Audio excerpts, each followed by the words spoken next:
नामदेव महाराज म्हणतात की या संसारामध्ये, या प्रपंचामध्ये जर तुझं नाव मुखामध्ये राहिलं तरच आम्ही सुखी होणार आहोत.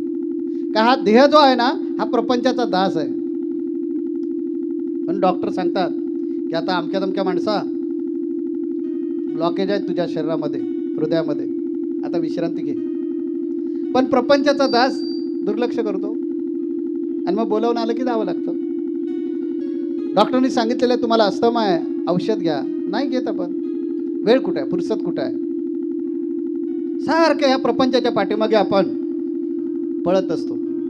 स्वतःसाठी सुद्धा वेळ काढत नाही. वेळ काढतो तो प्रतिष्ठेसाठी, लोकांनी मला मोठं म्हटलं पाहिजे. म्हणजे खोटी आहे ना गोष्ट. त्या खोट्या प्रतिष्ठेसाठी उगाचच आपण धडपडतो. पण जी प्रतिष्ठा आपल्यामध्ये आपण वृद्धिंगत केली पाहिजे त्या प्रतिष्ठेकडे लक्षच देत नाही. श्रीमंत आहे असं लोकांनी लेबल लावलं पाहिजे म्हणून सगळा खटाटोप आहे. गाडी पाहिजे, घोडा पाहिजे, घरदार पाहिजे, जमीन जुमला पाहिजे, सगळं पाहिजे पाहिजे पाहिजे पाहिजे. मला इथे एक गोष्ट आठवते. एक कपलक माणूस असतो. आपली स्थिती कशी होते बघा. कपलक म्हणजे काहीच नसतं त्याच्याकडे आणि 2-3 दिवसाचा उपाशी असतो आणि देवाचं सारखं नामस्मरण सुरू होतं. काय नसतं ना त्यावेळी देव आठवतो. जोपर्यंत काही आपल्याकडे असतं तोपर्यंत देव आठवत नाही आणि सगळं गेलं की मग देव आठवतो. हे देवा एवढा क्रूर का झालास रे, त्यालाच दोष लावतो परत आपण. तो कधीच क्रूर होत नाही. आपली भलीबुरी जी परिस्थिती झाली ना ते आपण जे जे काही मागच्या जन्मामध्ये केलंय ते सगळं घेऊन इथे आलोय त्यामुळे झालेले आहे. मग मागच्या जन्माच्या पुण्याईमुळे कदाचित आपण आता इथे चांगले श्रीमंत असू. त्या डिपॉझिटमध्ये जे काय डिपॉझिट घेऊन आलो श्रीमंतीचं ते वाढवलंच नाही, सारखे काढून त्यातलं संपवायला लागलो. एक दिवशी नील होणार ना अकाउंट, एक दिवशी खातं संपणार आहे. म्हणून इथे कणाकणानं पुण्याचा चेक भरला पाहिजे. आपल्या ह्याच देशामध्ये म्हणजे आशिया खंडामध्येही पद्धत आहे, बाकी कुठल्याच खंडांमध्येही पद्धत नाही. तिथे कमवायचं आणि 5 दिवस कमवायचं आणि 2 दिवस उधळायचं, ही पद्धतच आहे तिकडे. सोमवार ते शुक्रवार कमवा, शनिवार रविवार दारू अमुक तमुक गांजा हे ते करून एन्जॉय. सोमवारी परत भीक मागायची तयारी ती तयारी. पण तिकडचे संस्कार तसेच आहेत. आपल्या देशाचे संस्कार ऋषीमुनींनी चांगले ठेवलेले आहेत की 1 रुपया कमवला त्यातला थोडा तरी काढून ठेवा आणि काय करा, पुढची तरतूद करा. ही झाली व्यावहारिक तरतूद. आम्ही साधू संत तुम्हाला सांगणार आहोत ही व्यावहारिक तरतूद जशी करता तशी तुम्हाला पुढचा जन्म पण परत मिळणार आहे. त्यासाठी आध्यात्मिक तरतूद पण करा, कारण पुढचा जन्मसुद्धा मनुष्य जन्म मिळायला हवा असेल आणि चांगल्या कुळात जन्माला यायला पाहिजे असेल, दुःख कमी हवी असतील तर इथे सुद्धा तरतूद चांगली करा. म्हणून सकाळपासून झोपेपर्यंत जितकं चांगलं वागता येईल संसार करा ना, बायको मुलांवर प्रेम करा ना, घरदार चांगलं सांभाळा. पण ते सांभाळत असताना मी कुणाला फसवणार नाही हे प्रिन्सिपल पाळा. मी कुणाला कधी लुबाडणार नाही, कुणाचं हरामाचं घेणार नाही, मी कुणाला माझ्या शब्दानं दुखवणार नाही, कुणाची निंदा करणार नाही. एवढाच चेक दररोज तुमच्या अकाउंटमध्ये भरा. काय कठीण आहे का बघा. नाही पण स्वामी मला तो जमिनीचा व्यवहार आहे, तो मला फसवलंच पाहिजे. त्याला तू फसवलंस ना, तुला फसवणारा दुसरा आहे लक्षात ठेव. आपण बघा समोरच्या माणसाचा खड्डा खोदतो, अगोदर उतरून आपल्याला बघावं लागतं ना किती फूट लांबीचा झालाय तो. तेव्हा दुसऱ्याच्या वाईटाचा विचारच करू नका. सगळं लक्षात राहिलं नाही तर एवढं वाक्य लक्षात ठेवलं ना, तुम्ही जगा आणि दुसऱ्याला जगवा, भरपूर झालं. मग तुमचा सहाय्यकरी भगवंत आहे. भगवंत दास बनून तुमची सेवा करायला तयार आहे. पण वृत्ती चांगली असली पाहिजे. त्या तो कपलक माणूस हातात पैसा नाही, 2-3 दिवसाचा उपाशी आहे, देवाचा धावा करतो आणि म्हणतो देवा ही काय परिस्थिती माझ्यावर आणलीस. म्हणजे चोराच्या उलट्या बोंबा. देव काय करणार त्याला. तुला हात दिले, तुला बुद्धी दिली, तुला कर्म करण्याचा अधिकार दिलाय, तुला मार्गदर्शन गुरूंच्या रूपानं केलंय, आणखीन काय करणार देव तुला. पण चुका आपण करायच्या आणि दोष द्यायचा देवाला, त्या हा मानवी स्वभाव आहे. म्हणून माणसाला धूर्त म्हणतात ना, कोल्यासारखा धूर्त, त्याचं नाव माणूस. कोला बघा त्याला द्राक्ष हवी असतात, खायचे असतात, पण ती उंचावर असले हाताला येत नसतील तर म्हणते नाही बरोबर नाही ते आंबट आहेत. म्हणून म्हणतं बघ कोल्याला द्राक्ष आंबट. म्हणजे जे शक्य नाही आहे त्याच्यावर काहीतरी शिक्का मारायचा आणि सोडून द्यायचा. आपला बघा ना स्वभाव कसा, तो वाईट माणूस आहे. बघा बोट कुठं आहे माझं, तिकडे, पण 3 बोटं म्हणतात तुला बघ, तू त्याला म्हणतोस वाईट, पण तुला स्वतःला तपास. हे सांगण्यासाठी गुरूंची आवश्यकता असते की संसार त्याग न करिता प्रपंच उपाधी न सांडिता जनामध्ये सार्थकता विचारायचं होय.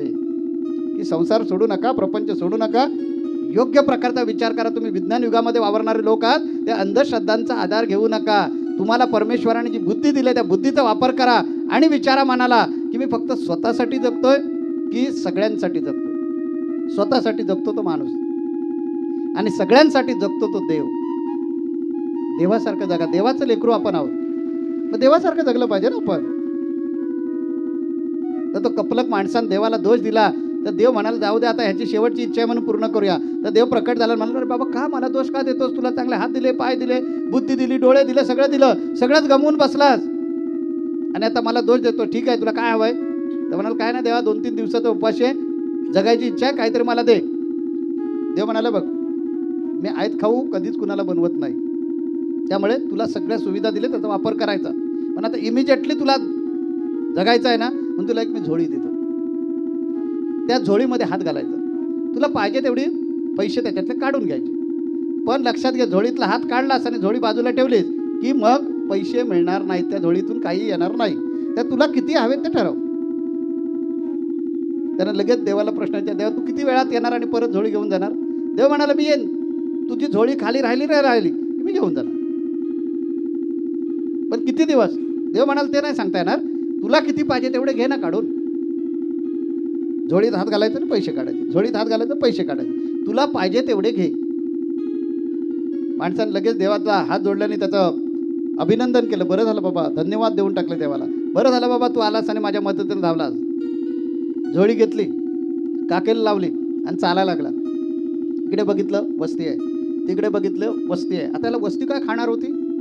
पण माणूस स्वार्थी कसा असतो तो बघा. त्यानं वस्ती सोडली दोन्ही बाजूची आणि थोडा राणामध्ये घुसला. एक गोटा बघितला गुरांचा, त्यात गुरं वगैरे काय बांधत नव्हते. त्या गोट्यामध्ये गेला आणि बसला. कवाडी होती म्हणजे लाकडांचा दरवाजा होता, तो बंद करून घेतला. माणूस स्वतःच्या हातानं कसा विनाश, स्वतःच्या हातानं आपला स्वतःचा खड्डा कसा खणतो तो बघा. देवानं पिशवी दिली, ही काय ह्याने मिळवलेली नाही. समजा माणसानं इतरांनी बघितली असेल, ती घेतली असती पिशवी, त्याने मिळवलं, तुझं काय बिघडतंय? पण माणसाची प्रवृत्तीच आमची अशी की आम्ही दुसऱ्याची रेष कमी करणार म्हणजे करणार, पुसणार म्हणजे पुसणार. संत सांगतात दुसऱ्याची रेष पुसण्यापेक्षा तुझी रेष मोठी कर, त्याची आपोआप लहान होईल तुझ्यापेक्षा. हा गेला आणि त्या गोट्यामध्ये बसला. 2-3 दिवसाचा उपवास होता. झोळीत हात घातला, हात घातल्याबरोबर मुद्रा लागल्या त्याच्या हाताला सोन्याच्या. त्या काढल्या, इकडे ठेवल्या, मुठीत येतील तेवढ्या काढल्या आणि बघितलं हो सोनं आहे. हात घातला, परत काढला, हात घातला, परत काढला. हळूहळू इकडे मुद्रांची रास वाढत चालले सोन्याच्या. आता सकाळ म्हणजे 12 वाजल्यापासून, दुपारी 12 वाजल्यापासून उद्योग सुरू आहे त्याचा. 2-3 दिवसाचा उपवास आहे, तहानलेला आहे, व्याकुळ झालेला आहे. मग आता शहाण्या माणसात थांबायला पाहिजे ना, थोडंसं जाऊया. आता ह्या मुद्रा एवढ्या मिळाले, भरपूर झालं, आता ह्याच्यातल्या मोडू आणि काहीतरी आधी पहिलं खायची व्यवस्था करूया. कुठे ना स्वार्थ आडवाला देव आला आणि त्यानं आपली झोळी मागितली तर, म्हणून तो तिथेच बसला. 2-3 दिवसाचा व्याकुळ माणूस तिथेच बसला आणि तो आपला हात घालतोय, मुद्रा काढतोय, हात घालतोय, मुद्रा काढतोय. लघवीला हो झालं, पोट फुगलं, किडन्या फेल होण्याची पाळी आली, उठायला तयार नाही. तहान लागले, घशाला कोरड पडली, उठायला तयार नाही. देव आला तर संध्याकाळ झाली तरी नाही, रात्र झाली तर नाही, इकडे मुद्रांचा ढीग लागले. हा एक माणूस, पोट तर केवढं एवढं, एका पोटाला किती लागणार? मी तुम्हाला सगळ्यांना विचारतोय, एका पोटाला लागणार किती? तरी सुद्धा गर्भ श्रीमंत होणारी माणसं जी असतात किती कमवून ठेवतात, 10-10 पिढ्यांसाठी कमवून ठेवतात. आणि म्हणून मग सगळ्या पिढ्या फुकट जातात. कारण अजगरासारखं जगायला पुढच्या पिढींना शिकवतात. तर सुखदुःख माहितीच नसतं त्यांना. आणि त्यामुळे फक्त सुख सोन्याचा चमचा हातात घेऊन आलेले असतात. त्या पोरं उधळतात पैसे आणि पुढची पिढी सगळी फुकट घालून बसतात. जबाबदार हाच असतो. म्हणून मुलांना जन्म द्या, पण त्यांना स्वतःच्या पायावर उभं राहू द्या. त्याला कमवायला शिकवा, पण ठेवी इतक्या करून ठेवू नका की 10-10, 15-15 पिढ्या जरी बसून खायचं म्हटलं तरी सुद्धा संपणार नाही. मग पोरं छंदीपंदी होणार, कारण कष्ट करायची सवयच नाही ठेवली. हल्ली बघा शहरामध्ये बरेचसे लोक कष्ट करायचं बंद झालंय. पाणी छेदायचं नाही, दळायचं नाही, चालायचं नाही, सगळ्याच बिगर कष्टाची कामं आली. म्हणून बघा ना, आता पोटं मोठी झालेत, आता कोलेस्ट्रॉलचं प्रमाण वाढायला लागलं, डायबिटीस सुरू झालेलं आहे. ही दुश्चिन्ह आहेत. ह्याने आता तरी थांबलं पाहिजे ना, नाही थांबला. सारख्या मुद्रा काढत राहिला, सारख्या मुद्रा काढत राहिला. इतक्या मुद्रा काढल्या की त्याच्या डोक्याच्या वरती राशी गेल्या, तरी उठे ना.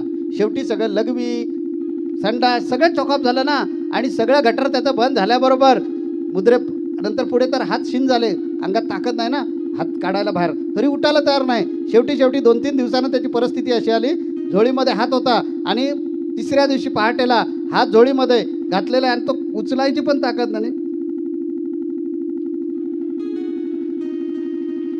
पडले, तिथेच पडले.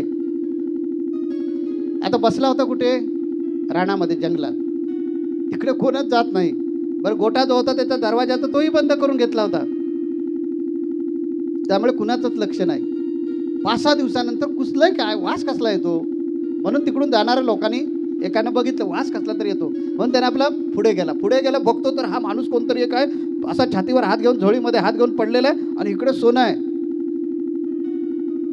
आता माणसाची प्रवृत्ती कशी बघा, ॲक्सिडेंट झालं काय करतात? तो पडलेला माणूस मेलाय ना, खात्री करतात मेलाय ना, हो, पहिलं त्याच्या अंगावरचे दागिने काढून घेणे. किती क्रूर राक्षसासारखे असतात. तो मेलाय बिचारा, त्याची बायको मेले समजा, तर पहिले दागिने काढायचे, बाजूला करायचे, मग येऊन बोंबाबोंब करायचे. ही आहे मानसिक प्रवृत्ती. आपल्याला देव व्हायचं आहे. माणूस गटांगळा का खातो? तर यामुळे, या प्रवृत्तीमुळे खातो. तो आहे तसा चांगला, तर या देहामध्ये प्रयत्न केला तर नारायण होता येतो. एवढा मोठा चांगला देह मिळाला आहे, तरी तो सार्थकी का लागत नाही आहे? ह्या प्रवृत्तीमुळे.